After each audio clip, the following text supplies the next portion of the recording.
Адам укуктары. Адам укуктары бул ар бир адамдын эркиндигин, кадыр баркын коргоону камсыз кылуудагы бир эрежелер болуп эсептелинет эмеспи? Мында сиздин жашаган жериңиз, сиздин курагыңыз, сиздин этникалык тегиңиз, сиздин диниге болгон көз карашыңызга таасир этпестен баардык жактан сиздин адам экендигиңизди, ушул жашоого мүмкүнчүлүк, укугуңуз бар экендигин камсыз кылуучу, милдеттендирүүчү эрежелер болуп эсептелинет. Албетте бул жаатта ар бир жаран эле өзүнүн укугун 100% биле бербейт эмеспи? Андыктан дал ушул жаатта жарандардын укуктук сабаттуулугун жогорулатууга жана ошондой эле кандайдыр бир юридикалык көйгөйлөрү жаралса, аны чечүүгө багытталган жыл сайын тилектештик автобусу акциясы өткөрүлүп келет эмеспи? Ал эми 16 апрелден тарта Чүй облусунда дал ушул жогоруда аталган юридикалык акция, юридикалык акысыз укуктук жардам старт алды. Деги эле бул акциянын жүрүшү, ага катышуучулар элдердин көйгөйлөрүнүн чечилүү жолдору кандай болуп жатат деген суроо менен биз Юстиция министрлигине караштуу юридикалык жардам кызматынын Бишкек шаары, Чүй жана Талас облустары боюнча региондор аралык башкармалыгынын башчысы Салихов Камчыбек Абдырашитовичти чакырганбыз. Саламатсызбы? Саламатсызбы. Чынында эле мынакей бул акция өткөрүлүп келе жаткандан бери, бир нече жылдан бери өткөрүлүп келе жатат. Жарандар кадимкидей деги эле бул акцияны дагы күтүү менен өздөрүн кандайдыр бир буга чейин чечилбей келген көйгөйлөрүн узатуу менен кабыл алып жатышат. Андыктан ушул жаатта сизге суроо бергим келип жатат. Ушул акция быйылкы жылы Чүй облусунда кандай кабыл алынды? Саламатсыздар, урматтуу телекөрүүчүлөр. Юридикалык жардам кызматы өзүнүн ишмердүүлүгүнү мамлекеттик кепилдеген юридикалык жардам жөнүндө мыйзамынын жана башка ченемдик укуктук актыларынын негизинде гана өзүнүн ишмердүүлүгүн алып барат. Сиз азыр айттыңыз, тилектештик автобусу боюнча акциясы. Бул тилектештик автобус акциясы Чүй облусунун Жайыл районунун 16 апрелинде башталган. Бул ынтымак айыл өкмөтүнүн Полтавка айылында болуп өттү. 17 апрель бүгүн күнү Ак Башат айыл өкмөтү Новониколаевка айылында өтүп атат. Жана 18 апрель күнү Талдыбулак айыл өкмөтү Сосновка айылында болот. Бул тилектештик автобустун акциясынын максаты элдердин укуктук агартуу деңгээлин көтөрүү боюнча өткөзөбүз. Бул элдер менен жерлерге барып биздин кызматкерлер жана мамлекеттик органдын кызматкерлери, бул мамлекеттик кепилдеген юридикалык жардам системасынын субъектилери деп коет. Булар болсо мамлекеттик органдар жана жергиликтүү өз алдын башкаруу органдары кирет. Мамлекеттик органдар бул фонд, соцзащита, кадастр, ЦОН жана башка мамлекеттик органдар ушул субъектилерине кирет. Булар мамлекеттик органдар биздин юридикалык жардам кызматы менен биргеликте ушул жаңы мен жогоруда айтып кеткен айыл өкмөттөрүнө барып, элдер менен жолугушуп, ошол кандайдыр укуктук көйгөйлөр бар болсо, жерлеринде чечип бергенге аракет кылып, жана укуктук консультация берип, ошол жерде элдер менен жолугушат. Түшүнүктүү, негизи эле бул абдан жакшы, туура өнөктүү. Урматтуу телекөрүүчүлөр, эгерде бүгүнкү биздин темага тийиштүү өзүңүздөрдүн пикириңиздер, суроолоруңуздар болсо, биз түз эфирдебиз, андыктан бизге байланышка чыксаңыздар болот. Байланыш телефону 0312 67 0191 бул коңгуроо чалуу үчүн звонокторду кабыл алабыз. Ал эми WhatsApp номерибиз 0501 67 0191. Эгерде бүгүнкү биздин темага дагы бир кайталай кетейин, тийиштүү пикирлериңиздер, суроолоруңуздар болсо, бизге узатсаңыздар болот демекчимин. Анан мынакей жогоруда өзүңүз айта кеттиңиз, бул тармакта бир күндөн өткөрүлүп жаткан ушул өнөктүккө көптөгөн баягы мамлекеттик органдардын кызматкерлери менен бирдикте иш алып барылат деп. Анан бул кызматкерлер негизи алдын ала кантип даярдалат? Алар кандай негизде баягы өздөрүнүн милдеттерин аткарышат жана ошону менен катар канча адамдан турган топ бул жардамдарды көрсөтүшөт? азыркы өтүп аткан тилектештик автобус акциясы боюнча мен жогоруда айттым, мамлекеттик органдар менен биргеликте бул мамлекеттик органдардын субъекттери деп бизде 2023 жылдын 4 майында номер 241 токтоо менен министрлер кабинетинин, Кыргыз Республикасынын министрлер кабинетинин тарабынан бекитилген. Бул мамлекеттик кепилдик юридикалык жардам системасы субъекттеринин өз ара аракеттенүү тартиби жөнүндө ушул бизге тартип бекитип берилген. Ушул жерде көрсөтүлгөн мамлекеттик органдар кандай тартипте юридикалык жардам кызматы менен ушундай элге жардам берүү боюнча иш алып барганы көрсөтүлгөн. Бул жерде азыр мамлекеттик органдар биз азыр өткөзүп аткан акцияга мамлекеттик органдардын жаңа айтып кеттим мен, кадастр, соцфонд, соцзащита, салык инспекциясы, ЦОН деп коет, калкты катташтыруу органы, ошолор менен биргеликте иш алып барып жатасыздар. Ооба, түшүнүп жатамын. Бирок баягы ушул тилектештик автобусунун жалпы адистери деги эле мынакей жогоруда айтып кеткен мекемелердин адистеринин бирдигинде түзүлүп жатат да. Анан бул жерде мындай суроо болуп жатат. Деги эле бир нече мекемелердин адистеринин менен бирдикте чогуу бир тармакта иш алып баруу бул оңой эмес болсо керек. Андыктан деги эле алардыкын ушул бир жаатта иш алып баруусу канчалык деңгээлде, кандай убакытта даярдалат? Алар атайын ушул адистер алдын ала чогуу бирдикте функционалдуу түрдө иш аткарыш үчүн кандайдыр бир окууларды же болбосо кандайдыр бир методикалык иш пландарды өткөрүшөбү алдын ала? Мамлекеттик органдын кызматкерлери алар болсо өздөрүнүн функционалдык милдеттери, мисалы жаран кайрылган болсо, кайсы органга тиешелүү өзүнүн укуктук көйгөйү бар болсо, ошол орган жолугушкан жаран менен бардык ошол кандай көйгөй бар болсо бүтүрүп бергенге аракет кылат. Мисалы келтирип койсом, азыр соцфонддон пенсия боюнча эси жаран кайрылган болсо, анда соцфонд болсо толук өзүнүн функционалдык милдети боюнча алар ишини бүтүрүп бергенге аракет кылат. Анан бул жерде мындай суроо пайда болот. Мынакей жогоруда өзүңүз айта кетмекчи, чынын деле ар тармактын кардарлары тургандыктан, анан дагы айыл өкмөттөрүнө бир күндөн эле токтолуп жаткандыктан, чынын деле көйгөйлөр тоодой көп болсо керек. Анан бир күндүн ичинде ал көйгөйлөрдүн баарын чечүүгө же болбосо ошол кезекте турган кардарлардын баарын кабыл алууга жетишүүдөсүздөрбү? Сиз туура айттыңыз, бул жерде ар бир айыл өкмөтүндө биз бир күндөн эле болуп атабыз. Бирок жыл ичинде бизде тилектештик автобус акциясынан тышкары башка дагы акциялар өткөрүлөт. Мисалы келтирсем, 6 май күнү бизде Конституция күнүнө карата акция болот. Бул биздин Бишкек шаарында, Чүй облусунда, Талас облустары боюнча бизде ушундай акциялар өткөрүлөт. Жана мындан тышкары 25 июнь күндөрү бир жумалык акция өткөрүлөт. Ал юристтер күнүнө карата болот. Жана эгемендик күнүнө 31 август күнүндө болот. Жана декабрда 10 күндүк ушундай акциялар болот. Биз жерлерде биздин өзүбүздүн ар бир райондо өзүнүн кызматкерлери бар. Ошолор болсо ушундай акцияларды өткөзөт. Элдерге кандайдыр бир укуктук көйгөйлөрү болсо кайрылып, ошол жерден толук өздөрүнүн укуктук проблемасынан чечип алса да болот. Түшүнүктүү. Анан мисалы үчүн ушул азыркы өткөрүлүп жаткан 3 күндүк Чүй облусу боюнча тилектештик автобус акциясы тандап алган айыл өкмөттөрү эмне себептен ошол айыл өкмөттөр, ошол аймактар тандалды? Кандай себептерден ушундай жерлерге ыңгайлаштырып уюштурулат мындай акциялар? Биз бул жерде тандап алган айыл өкмөттөр биринчиден алыстыгыны неме кылдык, биз караштырдык. Алыстык болгондуктан ошо жерге барып эле ошол жерде жардам берген, укуктук жардам бергенге ушуну неме кылдык, пландаштырдык. Жана ал жерде элдин дагы санын карап туруп, анан көп бекен же аз бекен? Жок, көп болгон, ошо көп болгон айыл, кайсы айыл өкмөттө элдин саны көп болсо, ошону алдык, анан алыстыгыны.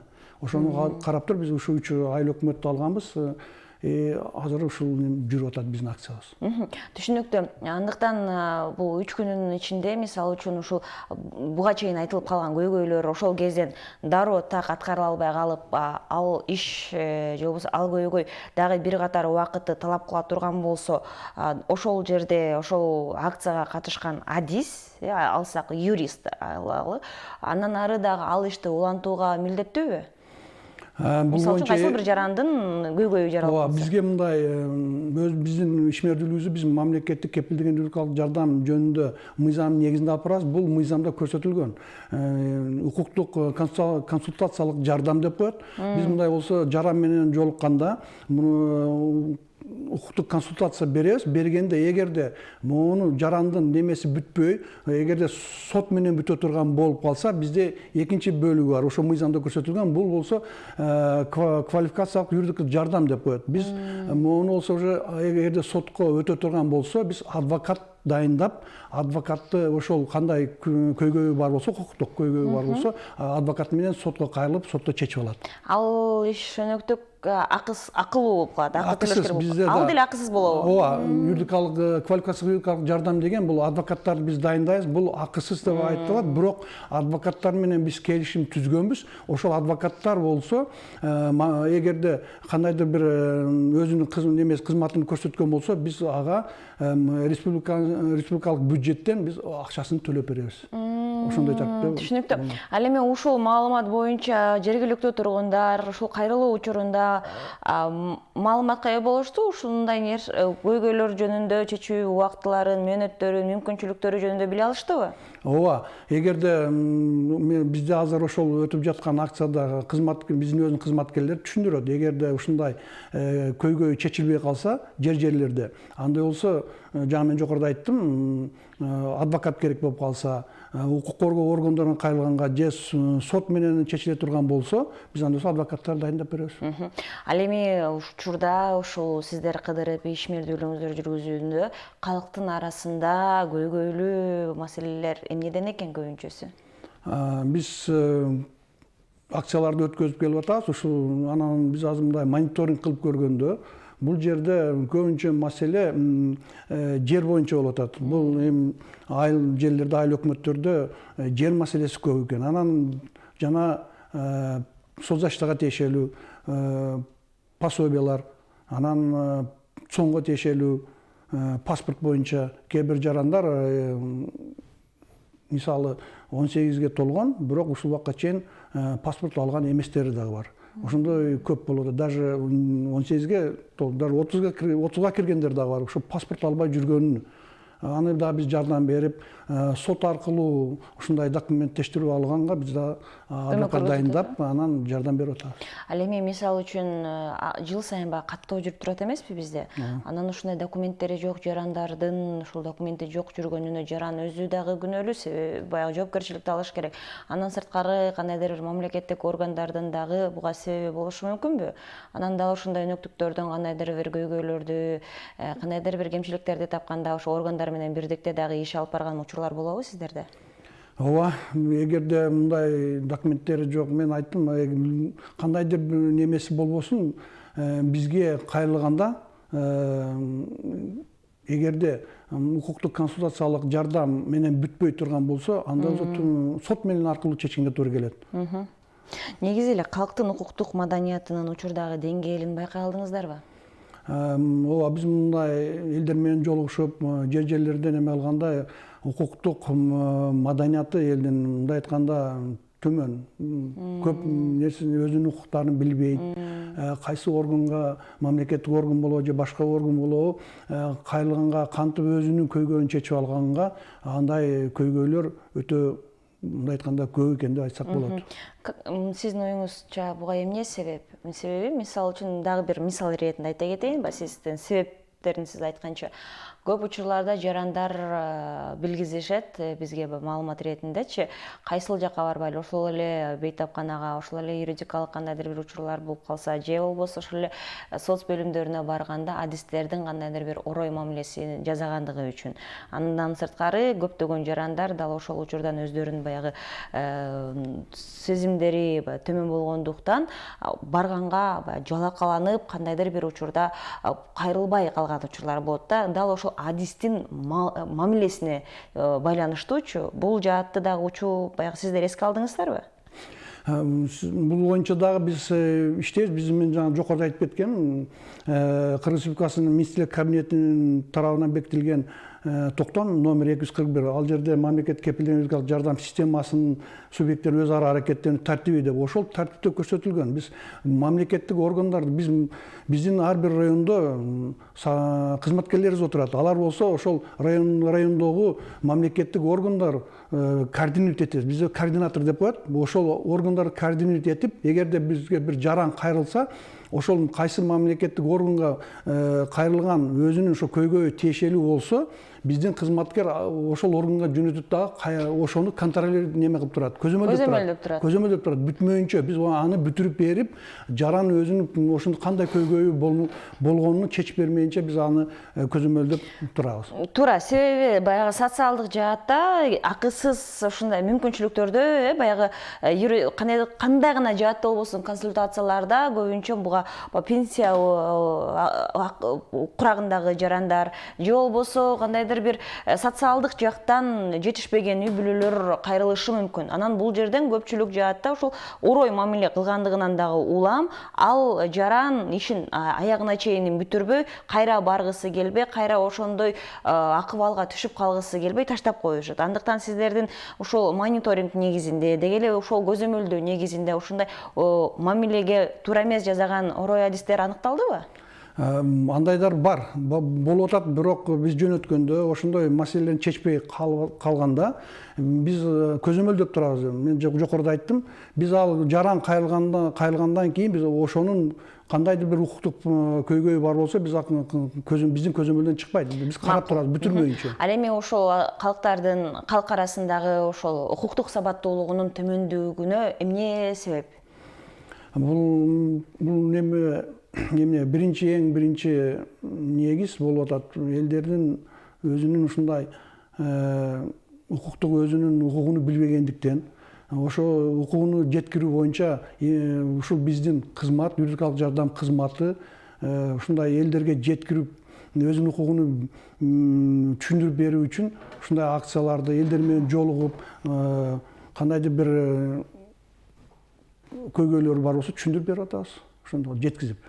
Бул чечүү жолдору, сабаттуулугун жогорулатуу үчүн. Ал эми жарандар арасында ошол өзүнүн укугун билбей калып, көп жерден катачылыкты кетирип калган учурларына бул социалдык абал, биздин учурдагы жашообуздун деңгээли таасир этиши мүмкүнбү? Ооба, бул биздин эми туура айттыңыз, жогоруда ошол баардык кандайдыр бир негиз бар болсо, ошол дагы тиешеси бар болуп атат.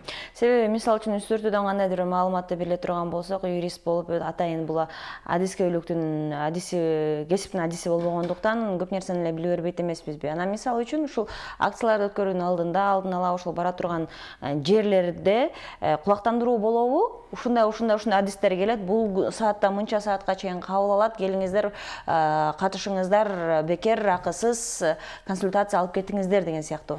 Ооба, биз ушул акцияны, кандайдыр бир акцияны өткөзсөк, эгерде биз ал Жайыл районунда өткөзүп атабыз, ага чейин биз Жайыл райондук мамлекеттик администрациясы менен байланышып, алардын башчылары менен сүйлөшүп, айыл өкмөттөргө жеткиздирип, айыл өкмөттүн кызматкерлери болсо элге жеткизип, ушундай акциялар болот экен деп маалыматтарды жеткизип берип атат. Жана мындан тышкары сиздердин телевидениядан да биз жеткиздирип атабыз, жана социалдык тармактар менен жеткизип атабыз. Бирок ошол элге жеткен экен. Азыркы биз 2 күндөн бери биздин акциябыз өтүп атат, бирок элдер өтө көп кайрылганын да биз байкап атабыз. Активдүү болуп атат. Ошондой болуп атат. Башка жылга салыштырмалуу негизи эле ушул республика боюнча байкалдыбы ушул айырмачылык? Ооба, айырмачылык бар. Элдер кайрылганы көп болуп атат.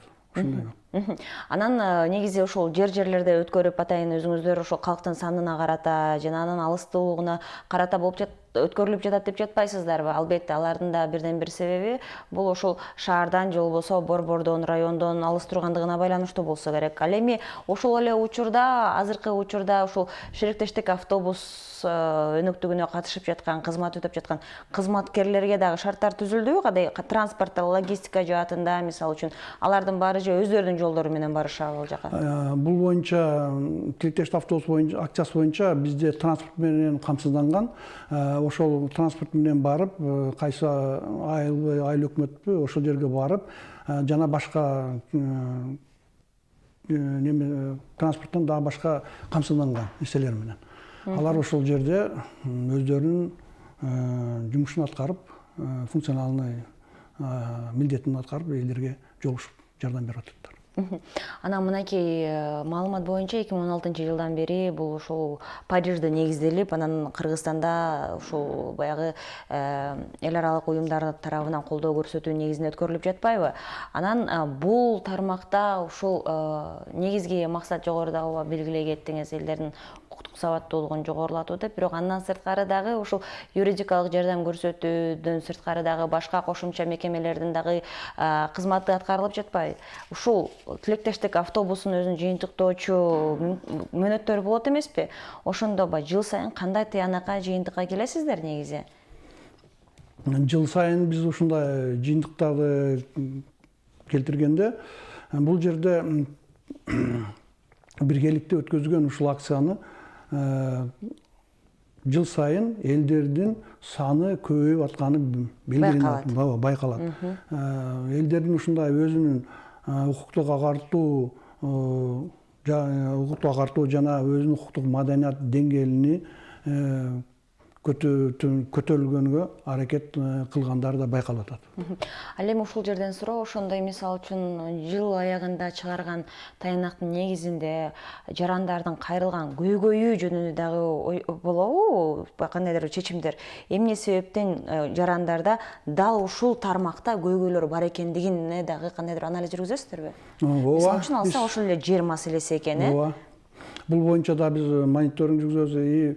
Бизде өзүбүздө мындай айтканда базабыз бар. Базада кайсы кандай суроо менен жаран кайрылып атат. Көп кайрылды. Ошонун негизинде биз мониторинг кылып, жаранга кандайдыр бир суроолук, кандай укуктук проблема, көйгөй проблемасы. Эмне себептен бул көйгөй жаралып жатат деген сыяктуу анын түбүн изилдөө боюнча жүргүзүлөт? Аны биз жүргүзүп, керектүү органдар менен кийинки дагы акцияларды жүргүзгөндө ошол органдарды ушундай көйгөйлөр чечип бергенге аракет кылган, биз координат этип беребиз. Кошумча дагы алганга, мисалы үчүн башка былтыркы жылга салыштырмалуу быйыл кандайдыр бир ошол тилектештик автобусу акциясына кандайдыр бир кошумча дагы адистер кошулду. Мисалы үчүн буга чейин мен билишимче ошол эле өзүңүз белгилей кеткен соцфонд, мамлекеттик каттоо, эмгек жана социалдык өнүктүрүү министрлиги сыяктуу органдар катышып келсе, бул ирет дагы балким кандайдыр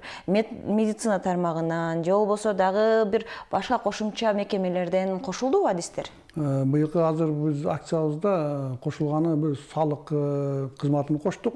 Жана бизде 2 адвокат, алар дагы адвокат бирге кошулуп, ошол жерге барып, адвокат эгерде ага тиешелүү көйгөйлөр бар болсо, ал болсо ошол жеринде адвокаттык өзүнүн милдетин аткарып, жардам берип жататтар. Чоң рахмат, чынында эле абдан керектүү, жемиштүү маек болду. Учурда сизде мүмкүнчүлүк бар, эртеңки өткөрүлө турган өнөктүк боюнча маалымат берип койсоңуз болот. Саат канчада, кайсы жакта, анан кимдер кабыл алып, канча убакыт аралыгында консультация, кеп кеңештерин бере алышат? Урматтуу телекөрүүчүлөр, 18 апрель күнү Талды Булак айыл өкмөтүнүн Сосновка айылында саат 10-дон 4-кө чейин биздин тилектештик автобус акциябыз өтөт. Ошого сиздерди чакырып кетет элем. Өзүңүздөр кайрылып, көйгөйүңүздөр, укуктук көйгөйүңүздөр бар болсо, келип чечип алганга сиздерди чакырып кетем. мүмкүнчүлүгүңүздөр бар. Урматтуу эле көрүүчүлөр, менин оюмча бул маалымат баардыгыбызга жеткиликтүү болду. Андыктан албетте сиздин юридикалык жактан же социалдык жактан кандайдыр көйгөйлөрүңүздөр болсо сөзсүз түрдө бул убакытты кое бербеңиз. Жана башка дагы эскерте кете турган болсок, Жайыл районунда бул ирет болуп жатат, бирок алдыда дагы көптөгөн акциялар, мүмкүнчүлүктөр болот экен. Дал эле ушундай тармакта бекер, акысыз юридикалык жана башка укуктук жардамдар көрсөтө жатат. Андыктан бизден алыстабастан ар дайым маалыматтарга ээ болуп, өзүңүздөрдүн ушул кепилдигиңиздер, өзүңүздөрдүн коопсуздугуңуздар үчүн күрөшүүгө жана жакшы, мыйзамдуу жашоого умтулууга ар дайым аракетте болуңуздар демекчимин. Эскерте кетсек, бүгүн бизге толук кандуу тилектештик автобус өнүктүгү жөнүндө толук маалыматы менен бөлүшкөн Юстиция министрлигине караштуу юридикалык жардам кызматынын Бишкек шаары, Чүй жана Талас облустары боюнча региондор аралык башкармалыгынын башчысы Камчыбек Салихов болду. Ошону менен УТРК Чүй телеканалындагы маанилүү маек көрсөтүүсү өз соңуна келип жетти. Кызматыңыздарда Жанара Эсенова болдум. Кайрадан эфир аркылуу көрүшкөнчө саламатта калыңыздар.